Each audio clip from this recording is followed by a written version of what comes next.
it's Angel Vane, and this is episode 95 of my author's diary.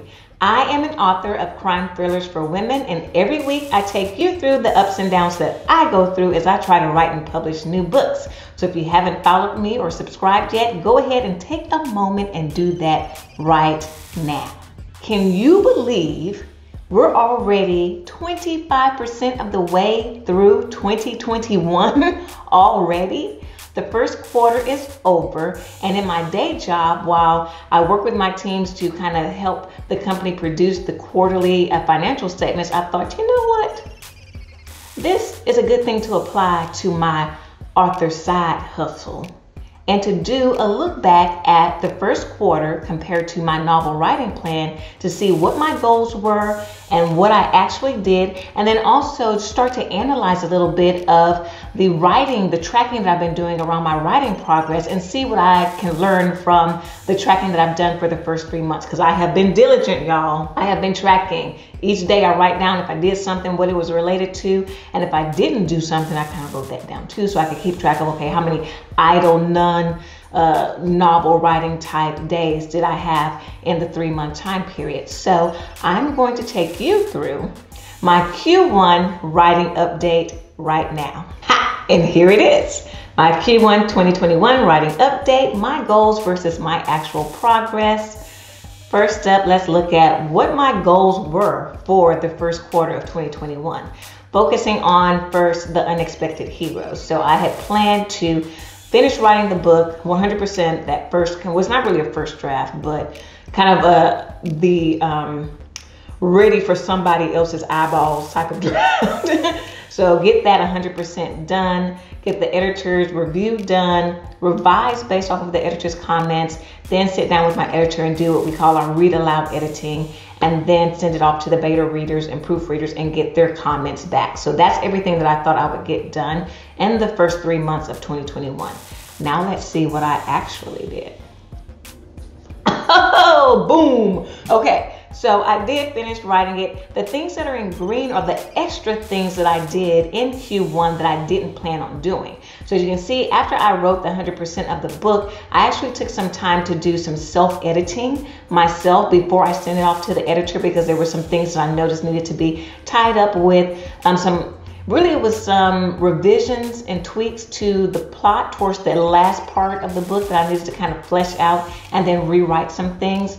But again, it only took me, I think, 5 or 6 days to get that self-editing process done. Shipped it off to the editor, got the editor comments back, did all those revisions. Then we did the read aloud.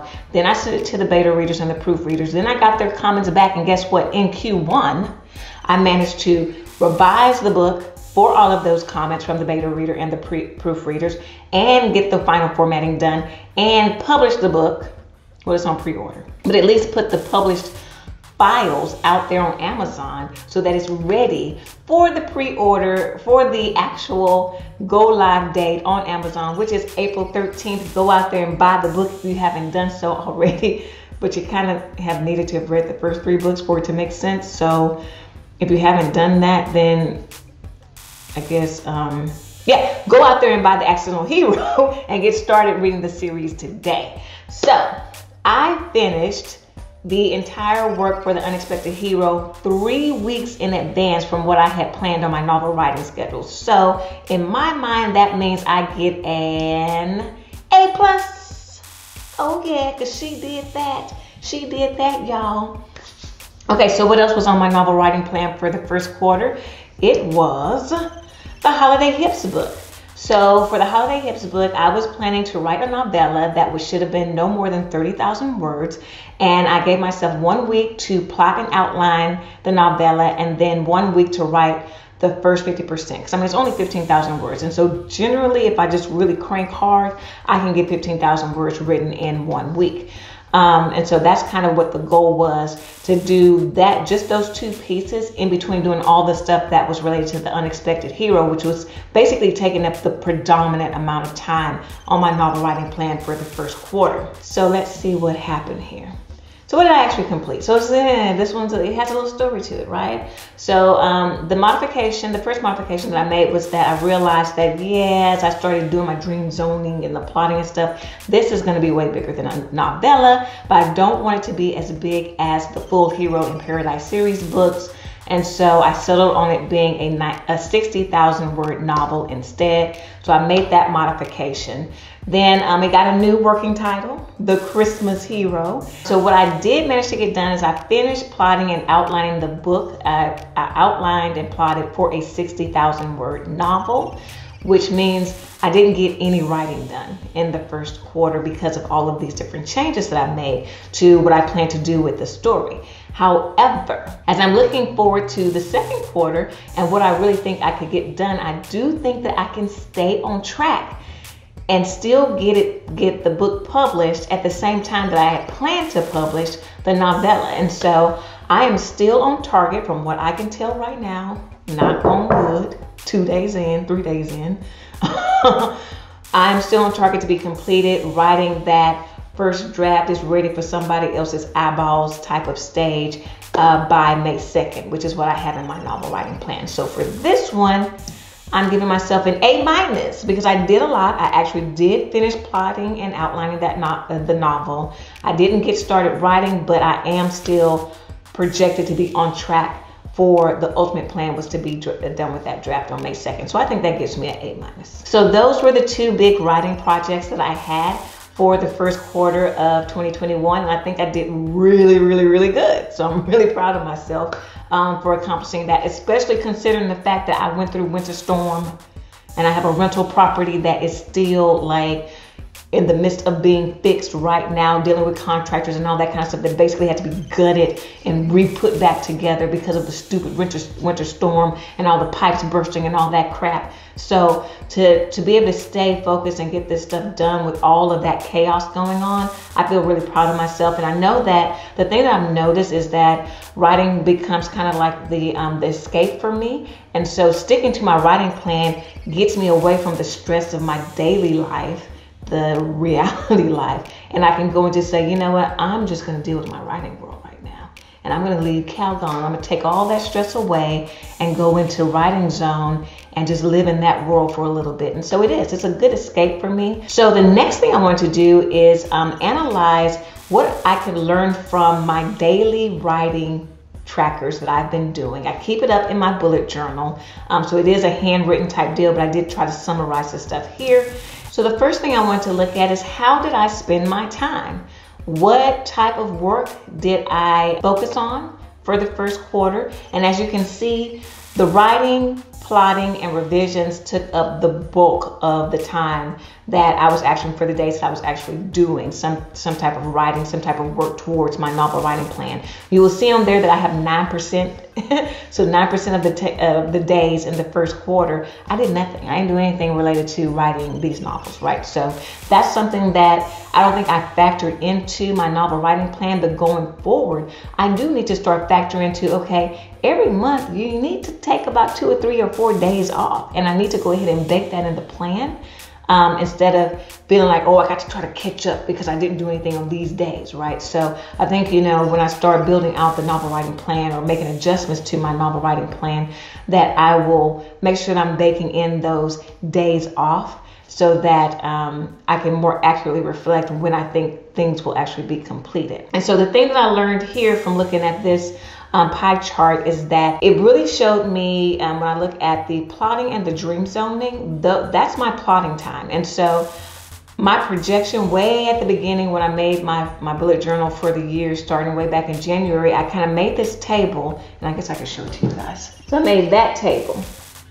This is a table that basically says, hey, if you're writing a 30,000 word book, a 60,000 word book, or a 90,000 word book, here's how many weeks it should take you to do each phase of your writing process. And so with that, I thought that a 30,000 word book I could plot in 1 week, and a 60,000 word book I could plot in 2 weeks. And I think that plotting anything in 1 week is going to be very difficult for me. I think I need a minimum of 2 weeks to plot, even if it is going to be a novella. And when I calculated up, okay, well, how much time did I spend plotting the Christmas Hero. It turned out to be 23 days. Between the dream zoning days and the plotting days, it was 23 days. So that's a little over 3 weeks versus the 2 weeks that I had in my projection. And so that could have some implication to my sweet romances that I'll start writing after I finish the Christmas Hero. I still kind of think of it as the Holiday Hips book. But after I finish writing the Christmas Hero, then I segue into the sweet romances, which are all supposed to be 60,000 word-ish books. And if I need 3 weeks instead of 2 weeks to plot those, that's going to end up impacting my novel writing plan and when I can actually get those books published. So that's something that I need to think about. Now, the one thing that I'm hoping, really hoping, is that in that novel writing plan, I actually have booked some time for writing half the book, stopping, and then having to do wholesale type of revisions on that plot before going back and writing the full 100%. If I spend a little more time plotting up front and trying to beat up the plot up front, I'm hoping that I won't have to do that mid-course plot revision and then start back over at the beginning and write the whole book. I'm hoping that I can eliminate that, which will help to keep me on track with the novel writing plan. So stay tuned. I will let you know how it goes as I'm working on the Christmas Hero, if I end up having to wholesale revise the plot after I get halfway through, or if this plot really hangs together and it ends up being the plot that carries me through the whole story without any major type of revisions or changes. The other thing that I noted was I worked on some things that weren't planned, which I'm wondering for the novel writing plan that I set up, maybe I also need to carve out some time for the unknown, like working on stuff that's writing related, but it's just not something that I knew that I would even think about at the time when I set it up for the full year. So days off and then unplanned days, right? So I did do some self-editing of the Unexpected Hero before I handed it over to the editor, and I like the fact that I took that time to do the self-editing. That was about 6 days. And so it made me feel a lot more confident and comfortable submitting it to my editor, that I had already gone back through it myself and tried to clean up some things that could have been developmental issues. And then the second thing that I did was, and I've talked about this on quite a few videos here in 2021, I needed a story Bible, right? And because I know that I'm going to continue to write with the world of the people who live on the island of St. Basil, where Julian and Mina live, and I've introduced a lot of characters in their series that I might want to reuse in spin-off series and spin-off books, I have got to get a story Bible like solidified. And so I actually started working on the story Bible, found software called Campfire Blaze, and so I'm really starting to populate it right now, and I'll probably end up doing a video on that in the future once I kind of get used to it, because right now I'm still learning. I'm like, oh, where is this, where is that, and oh, I don't like this. And so I'm kind of like going through that that difficult stage before you kind of like, oh, okay, I know how to do stuff in this software, right? Now, the next thing I wanted to take a look at was not just the category or nature of the work, but exactly which writing projects was I focused on in Q1. And so the first thing I want to check is, okay, I really should be spending most of my time on books that I know I plan to publish, that I've already told people about, that are on the novel writing plan and are either up on pre-order or will be up on pre-order soon. And so this pie chart really showed me that I nailed that, right? I spent 89% of my time on those types of projects. Now, there were some unplanned projects. 3 of those are focused on these future story and series ideas, or some of them are spin-offs of people who live in St. Basil, where Julian and Mina live, and kind of where the Hero in Paradise series is set. And so I kind of have 2 romantic suspense ideas there and 1 cozy mystery idea, which took up about 5% of my time. And then 6% of my time was focused on starting this story Bible. And I would say that the kind of the future story ideas, that was more so in that January time frame. Working on the story Bible really came in March, right towards the end, after I had already finished the Unexpected Hero. So really interesting to see how that breaks down, and I think that I kept focused really well. This shows me that yes, you stayed on track, you stayed on target. Oh, and that's the end. So that completes my checkup, my check-in, my progress update on how I did in Q1 compared to my novel writing plan. I think that I did really good, and I really hope that I can sustain and continue to do so well throughout the year. I know stuff can pop up, but I am really focused on producing more work, producing it more consistently. And I think just really writing everything down and writing it down in explicit detail like I did at the beginning of the year is really helping me to stay focused and to stay on track with my targets and my goals and my writing plans. Not that they're all set in stone, because I did make some modifications, and so I do want to make sure that I'm open to making those modifications. But overall, very happy with how the first quarter of 2021 played out. So if you want to continue to keep up with me and all the ups and downs that I go through as I try to write and publish new books, click the subscribe button, and don't forget to click that little silver bell so you won't miss when I'm doing a video, and I will see you next time.